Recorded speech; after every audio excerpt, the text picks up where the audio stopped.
Listo. Entonces, yo les voy a hablar el día de hoy sobre ojo seco.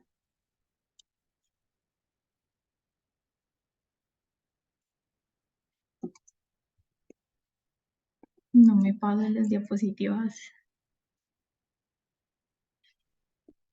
Ahí ya.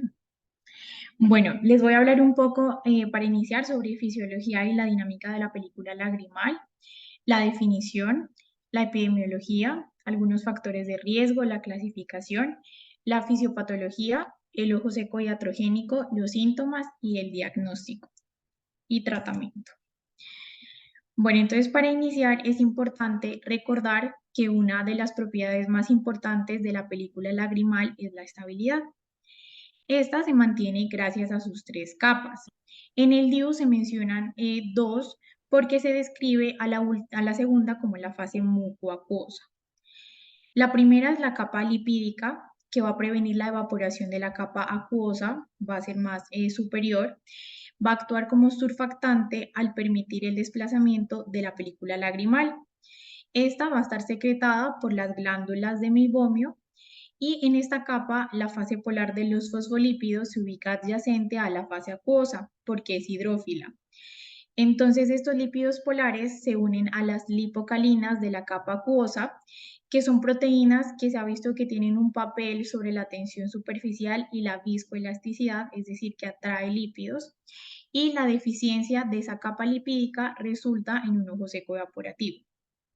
La segunda es la capa acuosa, que va a estar secretada por las glándulas lagrimales. El 95% de esa secreción va a estar dada por la glándula lagrimal principal y el restante por las glándulas accesorias, que son las de Krauss y Wolfring. La capa mucosa va a estar secretada por las células caliciformes conjuntivales. Aquí van a existir ciertas mucinas, especialmente la mucina 5AC y otras distintas mucinas asociadas al epitelio de la superficie ocular, como son la mucina 16, que son fundamentales para mantener la humedad. En este aspecto es importante recalcar que el epitelio corneal y la película lagrimal tienen un proceso muy parecido a la simbiosis, por decirlo así, ya que ambos son necesarios para la integridad del otro. La película lagrimal va a protegerlo de la desecación y el propio epitelio de la superficie ocular va a asegurar esa estabilidad de la película lagrimal al mantener la superficie húmeda de la córnea. Bueno, para hablar un poco acerca de la dinámica de la película lagrimal, entonces esta va a estar distribuida por un mecanismo de parpadeo que va a estar controlado neurológicamente.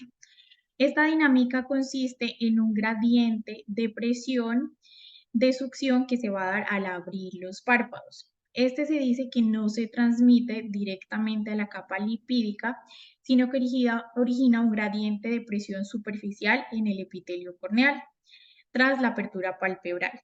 Así se va a lograr una diseminación ascendente, como lo vemos aquí en esta imagen, de la capa lipídica, en la que el contenido lipídico va a arrastrar al acuoso. Este gradiente induce la propagación hacia arriba y se conoce como el efecto de Gibbs-Marangoni de la capa lipídica, que también va a arrastrar la lágrima acuosa subyacente hacia la parte superior de la córnea.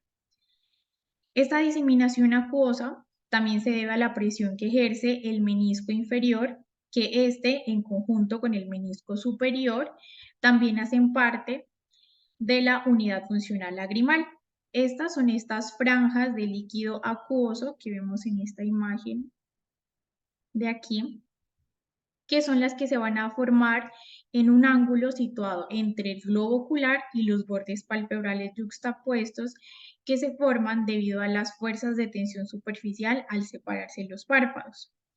Entonces, esta presión hidrostática negativa dentro de los meniscos nacientes va a extraer el agua de la película lagrimal que se forma y hace que los dos compartimientos se separen a lo largo de una región de adelgazamiento inducida por el menisco.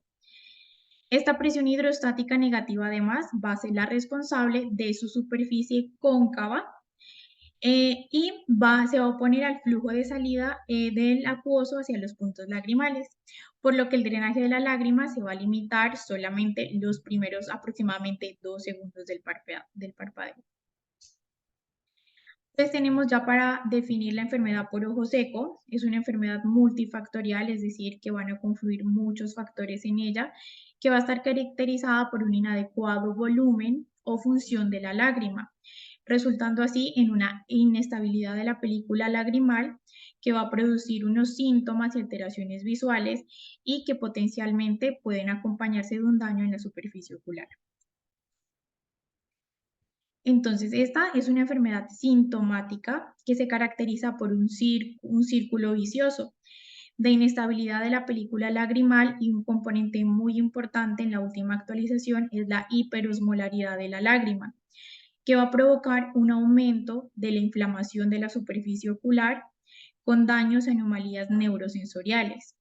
En la enfermedad por ojo seco de moderada a grave se asocia además a un dolor significativo, a una limitación para la realización de las actividades diarias de estos pacientes, una reducción en su vitalidad y un mal estado de salud y depresión. Por lo tanto, vemos cómo esta enfermedad tiene una gran afectación de la calidad de vida en los pacientes. En cuanto a epidemiología, se tiene aproximadamente unas tasas de prevalencia de 5 al 50%. Se habla que estas se incrementan al 75% en mayores de 40 años. En los adultos jóvenes se tienen unas edades entre 18 y 45 años, va a tener una prevalencia de 2,7%. Esta enfermedad tiene un alto impacto económico. En estudios que se han hecho, aproximadamente se gastan $687 por persona con enfermedad leve y $1,267 por año en enfermedad por ojo seco grave. El costo directo total en Estados Unidos se habla que es aproximadamente de 3.800 millones de dólares. Estos costos incluyen productos de venta libre, los medicamentos pues, que requieren estos pacientes y la colocación puntual de tapones, que ya voy a hablar más adelante. En los últimos estudios también se ha encontrado que ha tenido un gran impacto la pandemia por COVID-19, ya que durante este tiempo se ha incrementado mucho el tiempo de pantalla y lectura, que se dice que más o menos se duplicó, y también por el uso de mascarillas. En cuanto a los factores de riesgo, se tiene que en un inicio es mayor en mujeres que en hombres, pero luego esto resulta insignificante con el aumento de la edad. Se han atribuido estos factores de riesgo a efectos de los esteroides sexuales, como los andrógenos y los estrógenos. Aquí los andrógenos tienen un importante papel en la regulación de la superficie ocular y sus anexos, y su disminución va a producir una disfunción de la glándula lagrimal. También participan hormonas hipotalámicas, pituitarias, los glucocorticoides, el factor 1 de crecimiento similar a la insulina y las hormonas tiroideas. En los factores de riesgo consistentes tenemos la edad, la disfunción de las glándulas de meibomio, la enfermedad por tejido conectivo, el síndrome de Sjögren, el déficit de andrógenos, el uso de computadoras, el uso de lentes de contacto, condiciones como el trasplante de células madre hematopoyéticas y condiciones ambientales, y además algunos medicamentos como los antihistamínicos, antidepresivos, ansiolíticos y también la isotetrinoína. En este cuadro tenemos algunos ejemplos de medicamentos tópicos que pueden inducir o empeorar la enfermedad por ojo seco. Entonces tenemos importantes como el aciclovir, como tratamiento antiviral, la brinzolamida, dorzolamida, utilizadas en el manejo de glaucoma, y otras anestésicos tópicos y locales que usamos pues comúnmente en la práctica clínica. Siguiendo con los factores de riesgo posibles, están la diabetes mellitus, la rosácea, infecciones virales, trastornos psiquiátricos, pterigion, baja ingesta de ácidos grasos, cirugías refractivas, conjuntivitis alérgica y otros medicamentos, como los anticolinérgicos, los diuréticos o los bloqueadores beta. Los factores de riesgo inconcluyentes tenemos la etnia hispana, la menopausia, el acné, la sarcoidosis, el consumo de tabaco, de alcohol, el embarazo, la infestación por Demodex, la inyección de toxina botulínica, multivitaminas y los anticonceptivos orales. Bueno, en cuanto a la clasificación de ojo seco que nos presenta el DIUS, esta inicia inicialmente pues con este algoritmo que en la parte superior vamos a comenzar con una evaluación de los síntomas, seguida en una revisión en busca de signos de enfermedad de la superficie ocular. Entonces, en la enfermedad por ojo seco se muestran tanto como síntomas y signos y se pueden diferenciar de otras enfermedades de la superficie ocular.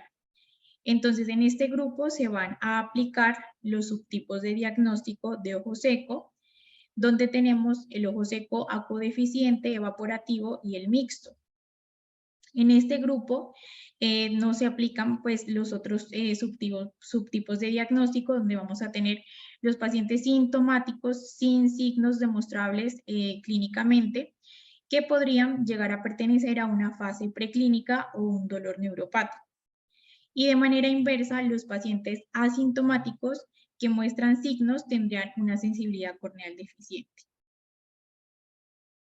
En el ojo seco por deficiencia acuosa, vamos a tener un descenso de la secreción lagrimal en condiciones de evaporación normal del ojo y nos va a conducir a una hiperosmolaridad lagrimal. El ojo seco evaporativo se dice que es más común. Aquí se va a dar una evaporación excesiva de la película lagrimal que va a estar expuesta en presencia de una glándula lagrimal que funciona correctamente, que también nos va a resultar en una hiperosmolaridad lagrimal. Esta se considera la forma más precisa de un estado hiperevaporativo, aunque pues se aclara que las dos no son excluyentes y puede haber un ojo seco mixto. Bueno, en cuanto a la fisiopatología, como vemos en la imagen, pues confluyen muchísimos factores, por lo que se dice que es una enfermedad multifactorial. Esta va a estar influenciada por factores ambientales como la baja humedad, el viento y las altas temperaturas. Entonces tenemos inicialmente que va a haber un descenso de la secreción lagrimal en condiciones de una evaporación normal del ojo, llevando a una hiperosmolaridad lagrimal. Esa hiperosmolaridad va a conducir a una señalización en las células epiteliales de la superficie y finalmente a liberación de mediadores inflamatorios y proteasas, que finalmente todo causa pérdida de las células caliciformes y epiteliales y van a generar un daño en el grupo cálix. Estos mediadores inflamatorios de los linfocitos T activados, reclutados de la superficie ocular, van a reforzar también el daño. El resultado neto es la epitelopatía punteada, que es característica de la enfermedad, y una desintegración temprana de la película lagrimal. Esto va a exacerbar y va a amplificar esa hiperosmolaridad familiar, lagrimal y completa el círculo vicioso que conduce al daño de la superficie ocular y se va así a perpetuar la enfermedad. Entonces, una lesión epitelial y un glucocálix defectuoso nos va a llevar a la pérdida del volumen lagrimal y de mucina de las células caliciformes, que conducen a un aumento del daño por fricción y a síntomas relacionados con fricción. Esa hiperosmolaridad y esa lesión epitelial va a estimular las terminaciones nerviosas corneales, lo que va a provocar molestias, un aumento de la frecuencia del parpadeo y posiblemente un aumento reflejo compensatorio de la secreción lagrimal. Por un lado, entonces es esencial ese impulso sensorial a la glándula lagrimal que puede alterarse en momentos donde se aplica anestésica tópica bilateral, que va a disminuir así esa secreción lagrimal y la frecuencia de parpadeo. También el abuso crónico de anestésicos tópicos y daños en el nervio trigémino y también en las cirugías refractivas como el ASIC. Se va también a originar por una obstrucción de los conductos lagrimales en enfermedades cicatrizales de la conjuntiva, como el tracoma, el pemfigoide y entre otros. Van a producir también una reducción de la secreción lagrimal, algunos medicamentos, como ya lo mencioné anteriormente. Puede haber infiltración inflamatoria de la glándula lagrimal, asociada con trastornos autoinmunes como el síndrome de ojo seco no Sjögren o el síndrome de Sjögren como tal, que va a causar una disfunción o una destrucción de las células epiteliales acinares y ductales. Y por otro lado, vamos a tener el ojo seco evaporativo, que generalmente va a estar relacionado con la disfunción de las glándulas de meibomio, que nos va a llevar a una hiperosmolaridad que surge de un déficit de la capa lipídica de la película lagrimal. Esa inestabilidad incluso se dice que puede iniciarse sin la aparición previa de la hiperosmolaridad por afecciones que van a alterar la superficie ocular, como las alergias, el uso de conservantes tópicos, el uso de lentes de contacto. Para explicar un poco más a fondo la disfunción de las glándulas de meibomio, esta puede darse de manera cicatricial y no cicatricial. Con la edad se da un incremento del prolapso de la glándula de meibomio. Esta se va a originar aproximadamente a los 50 años por el descenso también de los andrógenos biodisponibles que puede conducir a esto. En los jóvenes también tratamientos como para enfermedades dermatológicas como el acné vulgar, donde se usa el ácido cisretinoico, puede inducir atrofia glandular y la disfunción de la glándula de meibomio. También medicamentos antiglaucomatosos, la pilocarpina, el timolol, tienen efectos sobre ella y van a influir en su morfología, su supervivencia y su capacidad proliferativa. Va a haber en la no cicatrizal una hiperqueratinización de los conductos terminales, como vemos aquí en la imagen, una obstrucción, dilatación y atrofia por el desuso de las glándulas, que después puede terminar en la destrucción de sus orificios glandulares. En la disfunción cicatricial ya va a estar secundaria a enfermedades como tracoma, eritema multiforme y pemfigoide.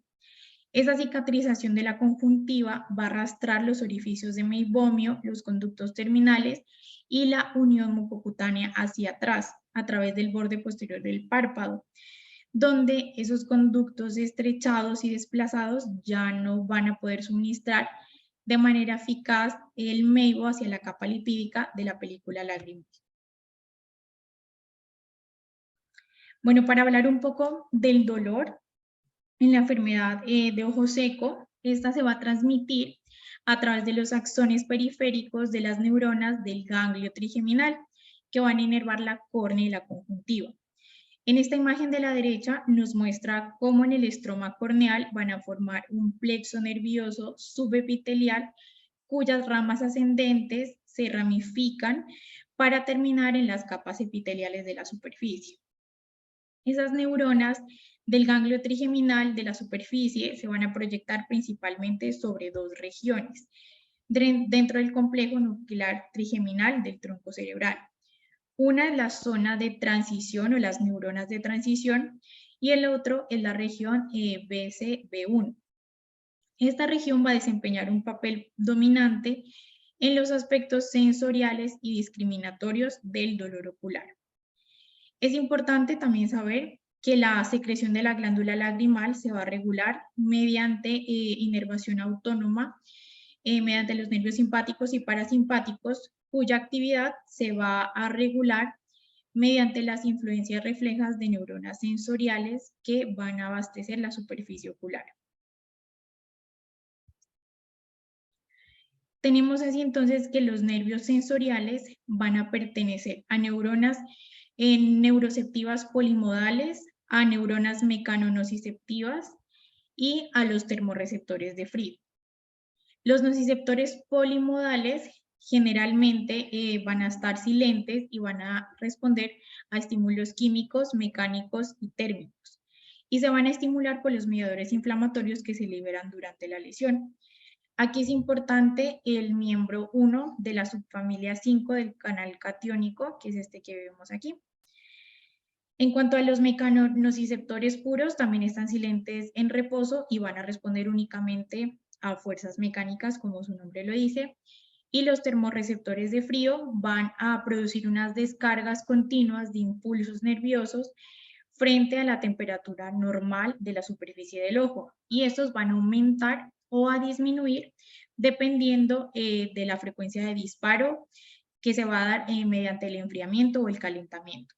Aquí el TRM8 es el principal transductor del frío y es también sensible a los aumentos de la osmolaridad.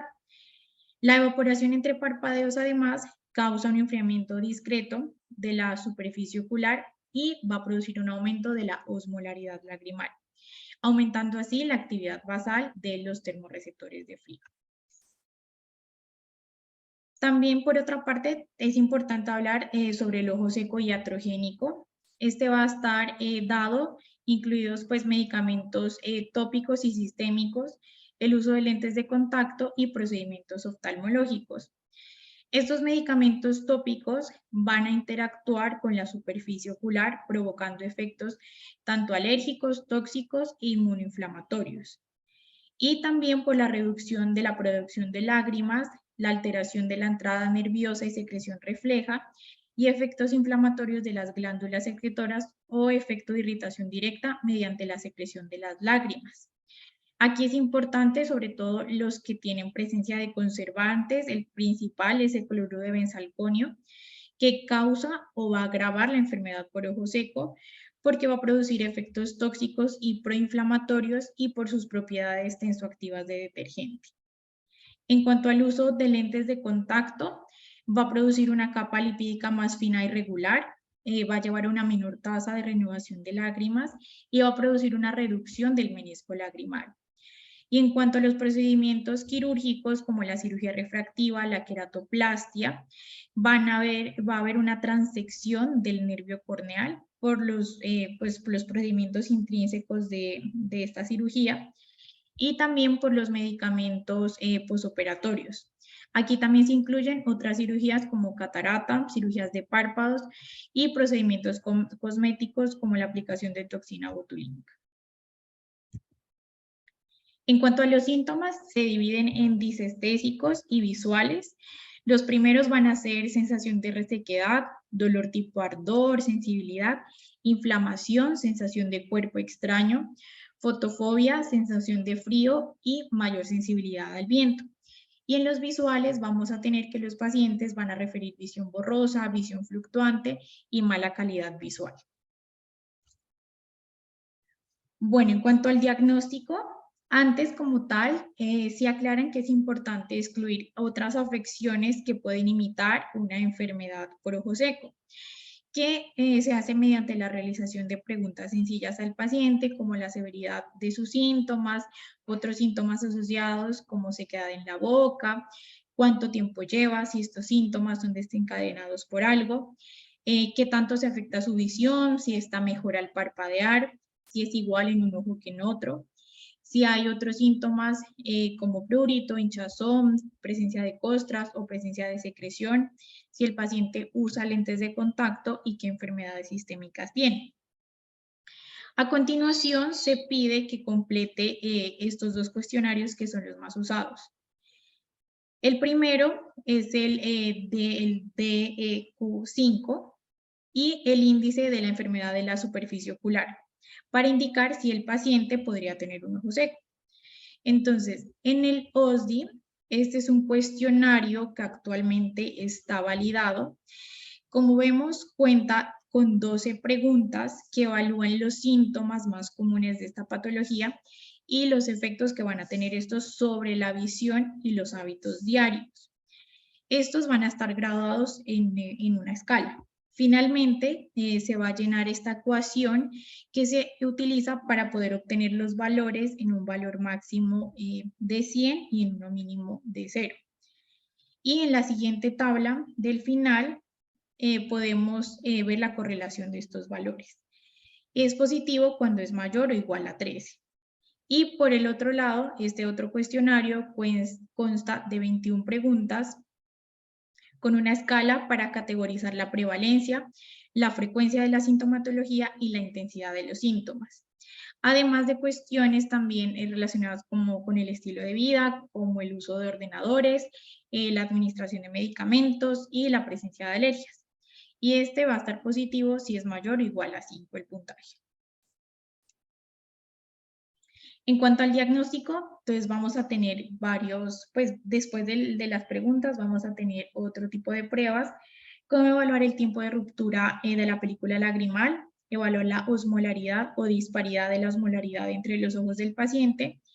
Vamos a utilizar la tinción en la superficie ocular para determinar el daño epitelial, el tiempo de ruptura, como ya lo dije, y les voy a hablar algo interesante que se habla actualmente, sobre todo en Japón, que son los patrones de la ruptura de esa película lagrimal.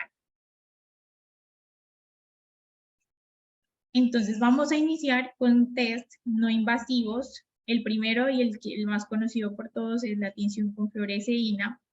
Este es un colorante especial que se usa para teñir la córnea y va a resaltar cualquier irregularidad en la superficie epitelial. Entonces, como vemos aquí en la imagen, se utilizan tiras de papel esterilizadas que contienen fluoresceína, las cuales podemos humedecer, ya sea con solución salina o un anestésico local, que se van a poner en contacto con la superficie interna del párpado inferior y se va a visibilizar al poner el filtro de luz azul en la lámpara de hendidura. Si la superficie es anormal, se absorbe el exceso de colorante y podemos ver pequeños puntos o grandes defectos geográficos. En este caso también nos es útil para ver el tiempo de ruptura, que es el intervalo entre el último parpadeo completo y la primera aparición de una mancha seca, que es lo que vemos aquí en la imagen, o interrupción de la película lagrimal. Se dice que está alterado cuando este tiempo se produce menor a 10 segundos. Hay otros tipos como el test de Schirmer, que nos va a permitir una cuantificación de la producción lagrimal. Se puede hacer con anestesia y sin anestesia para evaluar la cantidad de lágrimas, pues que se producen generalmente en 5 minutos. El resultado se mide en milímetros de humedad que se han recogido en la tira de papel.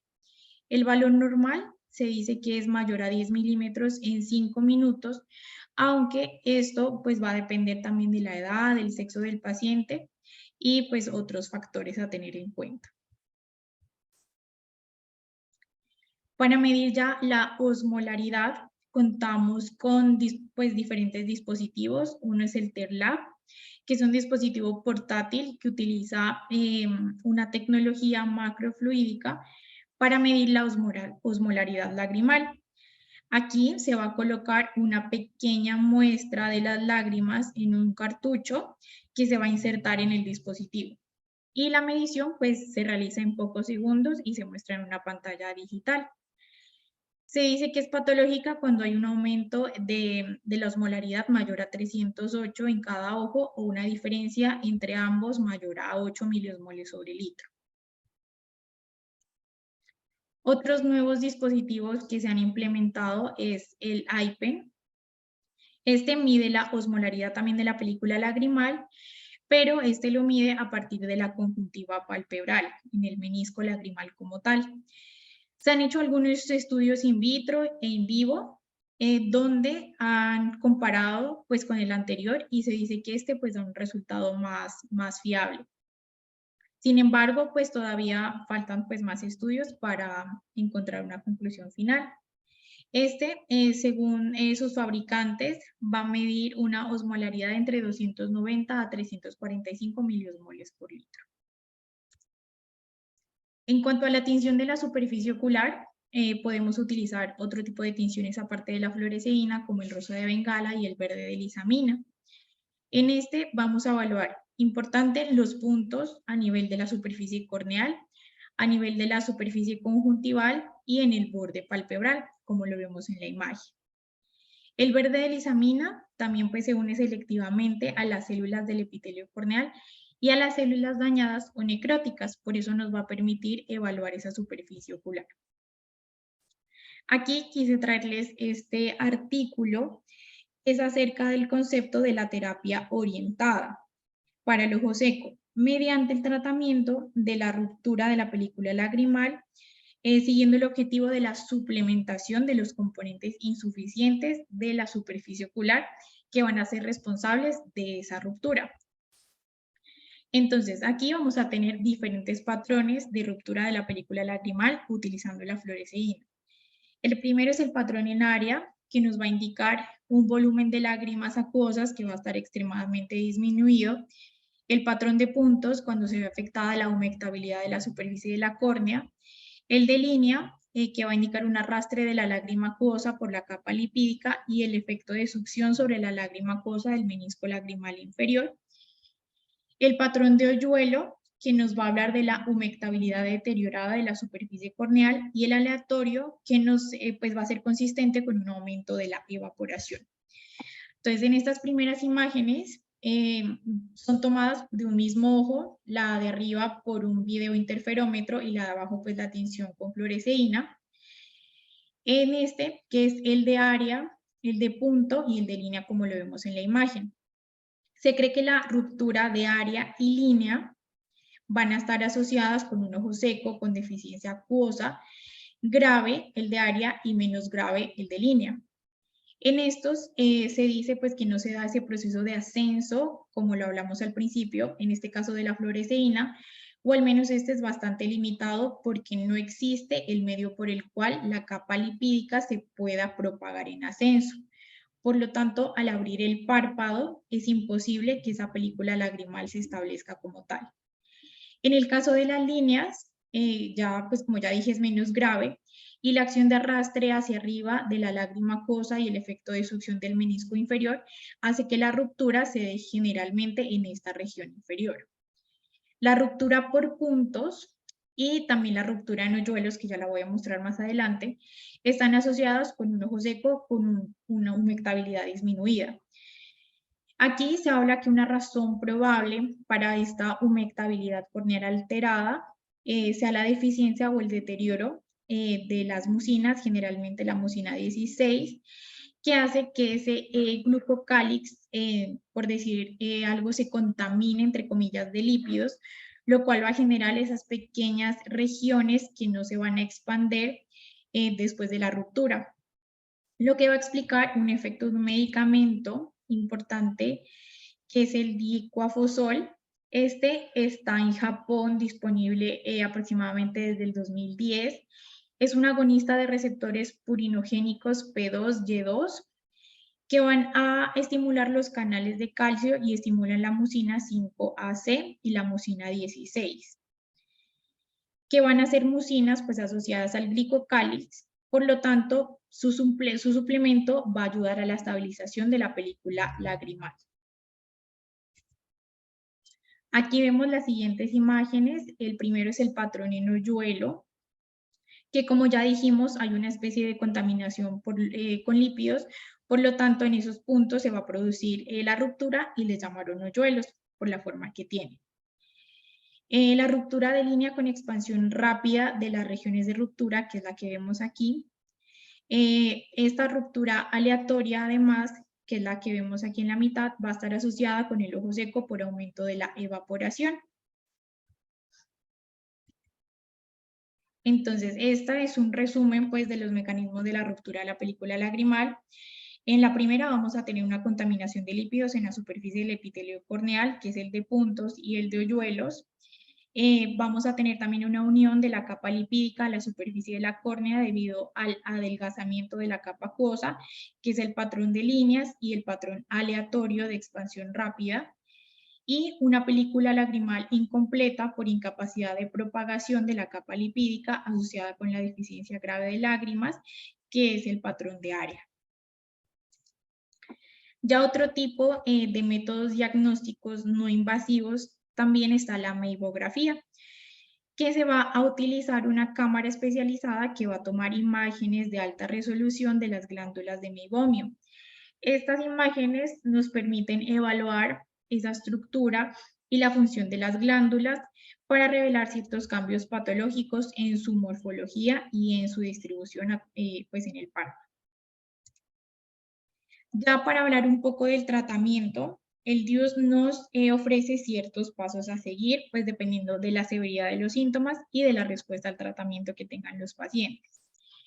En el paso 1, siempre es importante básicamente las modificaciones en el estilo de vida, incluyendo su entorno local, modificaciones en la dieta, teniendo en cuenta los factores de riesgo, Posibles identificaciones de medicamentos sistémicos o tópicos que sean perjudiciales para la película lagrimal. Se pueden usar lubricantes oculares de varios tipos y una correcta higiene del párpado y compresas calientes. Ya si los anteriores no son suficientes, ya se pueden conservar ya se pueden considerar la utilización de lubricantes oculares sin conservantes para minimizar la toxicidad inducida. Tratamientos como por ejemplo con aceite del árbol de té para Demodex, si así lo requiere el paciente. En este caso ya se empieza a considerar la conservación de la lágrima, como en la oclusión del conducto lagrimal o gafas con cámara de humedad. Tratamientos durante la noche, también medios físicos, tratamientos con luz pulsada intensa para la disfunción de las glándulas de meibomio y fármacos como antibióticos tópicos en caso de una blefaritis anterior, corticosteroides, secretagogos tópicos, fármacos inmunomoduladores como la ciclosporina, que ya voy a hablar más adelante de ellos, fármacos tópicos agonistas del LFA1 y antibióticos como macrólidos o las tetraciclinas orales. Ya en el paso 3, si nada de esto es suficiente, se van a considerar secretagogos orales, colirios de suero autólogo o halogénico y opciones de lente de contacto terapéuticos. Y ya en el último paso se van a considerar el manejo con corticosteroides tópicos durante un periodo más prolongado de tiempo, ya procedimientos quirúrgicos como injertos de la membrana amniótica, oclusión quirúrgica del conducto lagrimal, u otros enfoques quirúrgicos como tarsiorrafias o trasplantes de las glándulas salivales. En cuanto a las lágrimas artificiales, vamos a comenzar hablando de la carboximetilcelulosa. Este va a actuar como un lubricante artificial que ayuda a aumentar y proteger la superficie ocular. Es un polímero soluble en agua y va a ayudar a mejorar la calidad de la película lagrimal, aliviando los síntomas de sequedad ocular. Vienen concentraciones de 0,1 a 5%. Es viscoso, por lo tanto tiene características bioadherentes y va a ser útil en ojo seco leve. Aquí vemos las diferentes marcas que se comercializan actualmente, algunas libres de conservantes como el Frigin PF, entre otros. La hidroxipropilmetilcelulosa es un polímero hidrófilo, lo que significa que tiene una afinidad por el agua y este puede absorber grandes cantidades de líquido.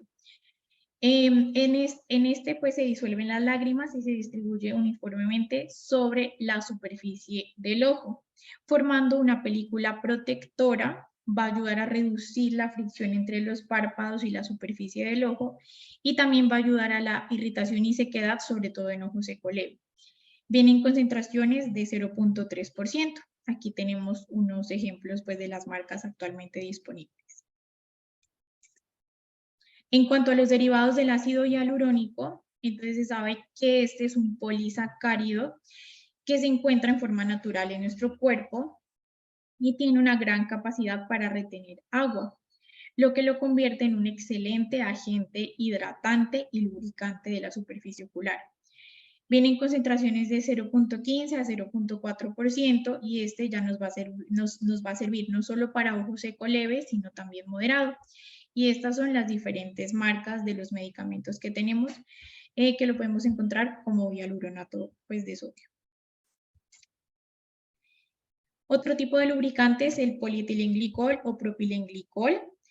El polietilenglicol nos va a aumentar la viscosidad y prolonga el tiempo en la superficie ocular. Y el propilenglicol va a reducir la tensión superficial del líquido y va a mejorar su capacidad humectante. Este también ya se usa en ojo seco moderado. Y estas son las diferentes marcas, las más conocidas, pues, de Sistam. En cuanto a los geles oftálmicos, estos son polímeros hidrofílicos de alto peso molecular. Estos van a contener una gran concentración de agentes lubricantes, como los anteriormente mencionados, carboximetilcelulosa o ácido hialurónico, que nos van a ayudar a humectar y proteger la superficie del ojo. Estos, por su consistencia, se van a adherir mejor a la superficie del ojo, formando una capa protectora. que produce un alivio más duradero que las otras formas de lágrimas artificiales. Estos tienen una textura más espesa, más viscosa, por lo que es importante aclarar al paciente que puede hacer que la visión sea un poco borrosa durante unos minutos después de la aplicación. Estos en general pues son seguros y bien tolerados, sirven para ojo seco moderado y tiene un alivio pues más duradero, y estas son algunas marcas que encontramos en la práctica clínica. Ya pasando a otro tipo de medicamentos como los corticoesteroides, tenemos la fluorometalona y el loteprednol. Entonces la fluorometalona es un antiinflamatorio, también tiene propiedades antialérgicas. Este es un corticosteroide sintético de potencia moderada que se va a unir a los receptores de glucocorticoides y va a inhibir pues la cascada inflamatoria. Este va a inhibir la síntesis y liberación de sustancias inflamatorias como las prostaglandinas, las histaminas y las citocinas, y también reduce la infiltración de células inflamatorias en los tejidos del ojo. También disminuye los niveles de factor de necrosis tumoral alfa e interleuquina B, y su concentración va a estar al 0,1%, y estas son algunas marcas que se comercializan en el mercado. El loteprednol es otro tipo de corticoesteroides. El corticoesteroides es un medicamento oftálmico que se utiliza para tratar varias infecciones. Este es pues de acción similar y se une a los receptores glucocorticoides de las células, modulando su expresión génica, lo que produce pues una serie de cambios en la respuesta inflamatoria. También produce reducción de las cicatrices y del daño tisular. Este se metaboliza rápidamente, por lo que los efectos pues, sistémicos van a ser nulos. Este es altamente lipofílico, va a tener una mayor penetrancia en la superficie ocular y viene en concentraciones de 0,5%. Ya pasando a hablar de la ciclosporina, este va a actuar inhibiendo las citocinas y otras sustancias inflamatorias de la superficie ocular. También se ha demostrado que tiene un papel en la estimulación de la producción de lágrimas y la regeneración de la superficie ocular. Este va a bloquear los linfocitos T y va a inhibir la apoptosis celular. Viene en una concentración de 0,05% y tiene una baja tasa de absorción sistémica.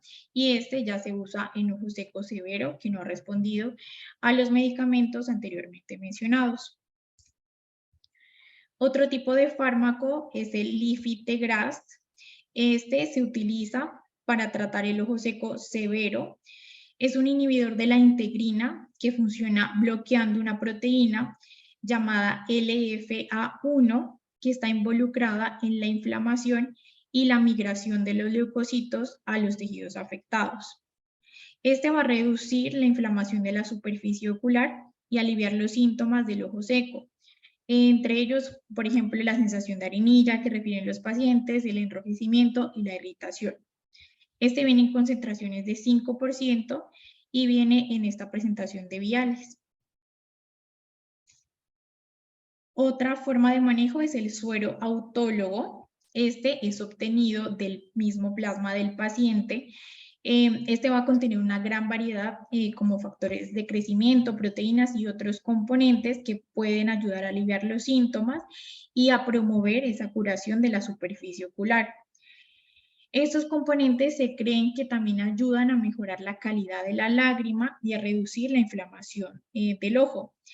Sin embargo, pues se debe tener en cuenta que este es un tratamiento relativamente costoso y es algo incómodo para algunos pacientes. Va a ser 99% similar al contenido de la lágrima como tal y se usa en el ojo seco severo. Otro tipo de manejo que quería nombrar son los tapones lagrimales. Estos se usan precisamente para retener las lágrimas y aumentar la humedad de la superficie ocular. Estos tapones, que es el que vemos aquí en la imagen, que se ponen aquí en el punto lagrimal, están disponibles en diferentes tamaños y materiales como silicona o colágeno y pueden usarse pues de manera temporal o permanente. Estos están hechos de materiales biodegradables y están diseñados pues para durar indefinidamente en el ojo. eso es todo. Muy bien, Juli. Y ahorita tengo pues unas Eso, preguntas. Ajá. eso, súper, súper. Así. Bueno, entonces la primera es cuál es falsa respecto a la capa lipídica de la película Lagrimal. La primera es que previene la evaporación de la capa acuosa. La B es que está secretada por la glándula lagrimal. C, compuesta de fosfolípidos polares. Y D, su deficiencia resulta en ojo seco evaporativo. ¿Quién se anima? ¿Quién quiere recuperar puntos?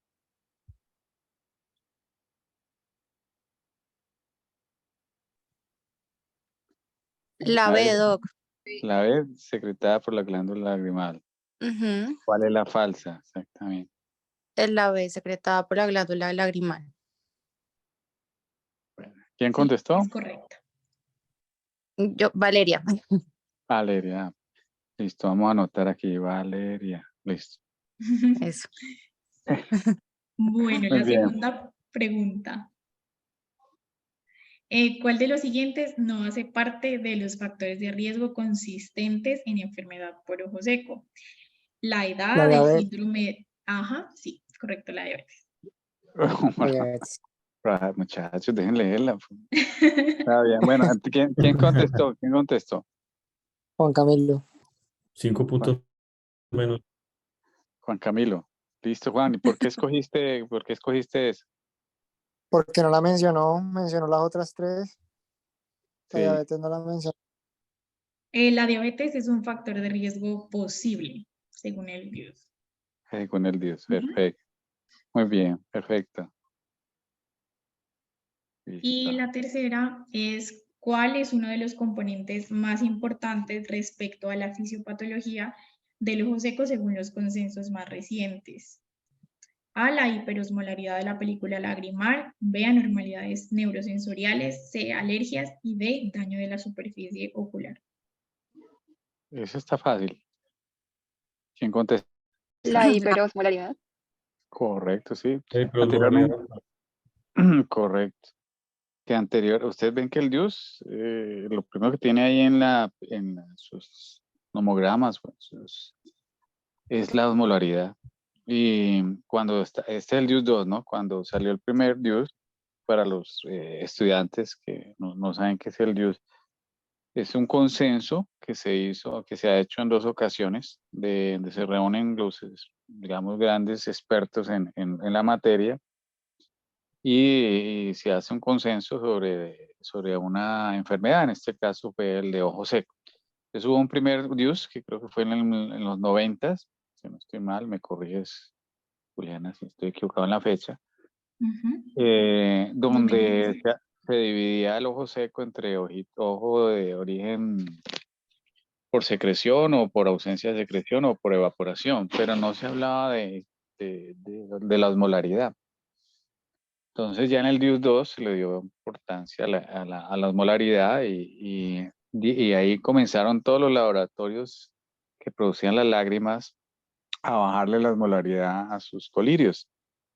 Entonces era muy frecuente que le dijeran los visitadores médicos que resaltaban la osmolaridad, la hiposmolaridad de sus gotas lubricantes, porque anteriormente no se tenía en cuenta. Entonces las personas ponían la gota y resulta que eran hiperosmolares y era peor, pues, ¿no?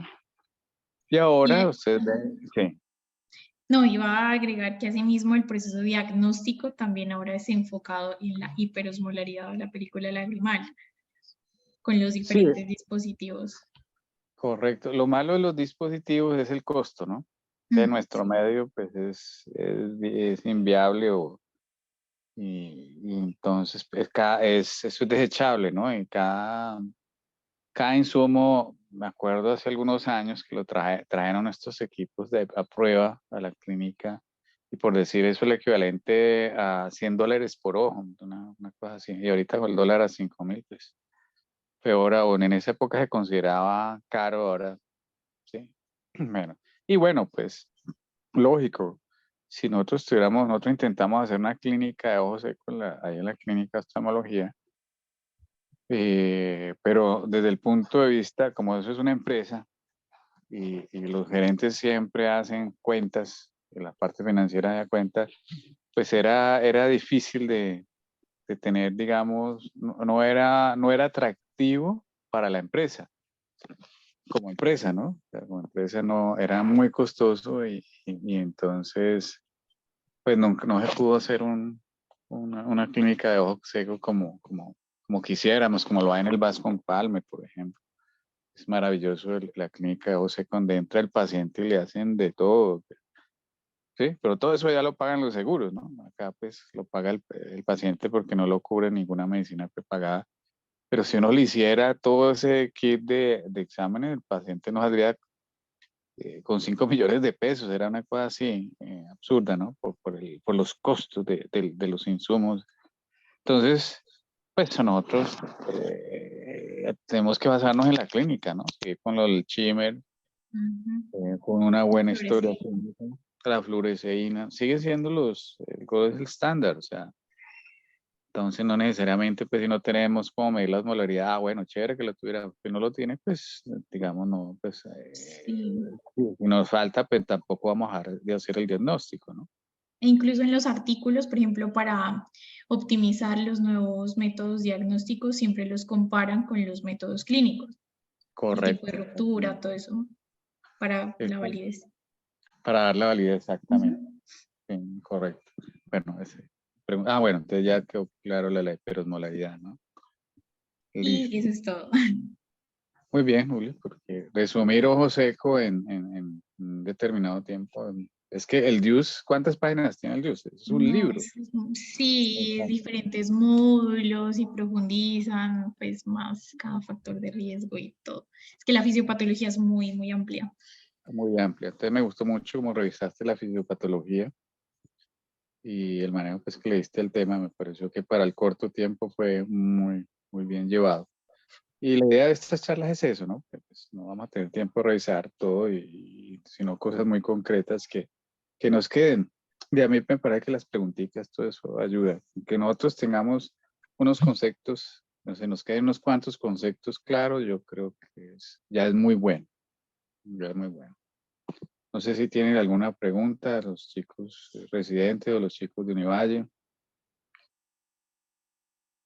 Ellos van a tener, creo que la doctora Acevedo también les da clase de ojo seco, entonces van a llegarnos ya duchos para la clase de ella. Entonces, el ojo seco seguirá siendo un tema de estudio, seguirá siendo un tema de controversia. Cada vez salen colirios de lubricantes diferentes.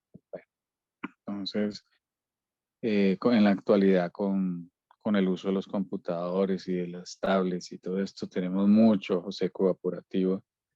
Y es el pan de cada día de la consulta oftalmológica. O sea, en mi consulta, yo creo que el 50-60% de los pacientes vienen por ojo seco. Es increíble. Y hay ojo seco en niños. Ya hay un trabajo de la doctora Alejandra de la Torre que hizo en Bogotá, con una población de niños en Bogotá, donde los niños tienen ojo seco y asintomáticos, ¿no? Y con la pandemia, pues eso empeoró, ¿no? Por la cuestión de la virtualidad. Entonces, es muy importante que nosotros como oftalmólogos o como médicos generales, en el caso de los estudiantes, pues tengamos pues unos conceptos claros de lo que es el ojo seco. ¿Listo? No sé si hay alguna pregunta, porque creo que ustedes siguen con otras charlas, ¿no? Sí, Sí, doctor. doctor. Ah, bueno, perfecto. ¿Cuál es el próximo tema? Creo que es epiescleritis. Yo voy a hablar sobre celulitis orbitaria ahora.